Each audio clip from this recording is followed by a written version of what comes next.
புதுச்சேரி மாநிலத்தில் வாக்காளர் பட்டியல் சிறப்பு தீவிர திருத்தப் பணி முடிவடைந்ததை அடுத்து வரைவு வாக்காளர் பட்டியலை தலைமை செயலகத்தில் தலைமை தேர்தல் அதிகாரி ஜவஹர் வெளியிட்டார். பின்னர் செய்தியாளர்களுக்கு பேட்டியளித்த அவர், புதுச்சேரி, காரைக்கால், மாகே, ஏனாம் ஆகிய 4 பிராந்தியங்களில் சிறப்பு தீவிர திருத்தப் பணிக்கு முன்பாக 10,21,578 வாக்காளர்கள் இருந்தனர் எனவும், எஸ்ஐஆர் பணிக்கு பிறகு 9,18,111 வாக்காளர்கள் உள்ளதாகவும் தெரிவித்தார். தற்பொழுது 1,03,467 வாக்காளர்கள் நீக்கப்பட்டுள்ளனர் எனவும், இது முன்பு இருந்த வாக்காளர்கள் எண்ணிக்கை அடிப்படையில் 10% எனவும் அவர் தெரிவித்தார்.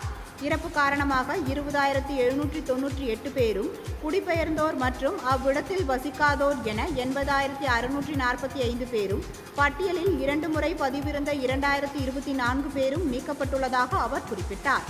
தற்பொழுதுள்ள வரைவு வாக்காளர் பட்டியலில் 9.18 லட்சம் பேரில் 2002இல் வாக்களித்த ஆவணம் தரப்படாத கண்டறிய முடியாததோரும் இடம்பெற்றுள்ளனர் எனவும், அதன் அடிப்படையில் 71,428 பேரும் நோட்டீஸில் அனுப்பப்பட உள்ளதாகவும் தலைமை தேர்தல் அதிகாரி தெரிவித்தார்.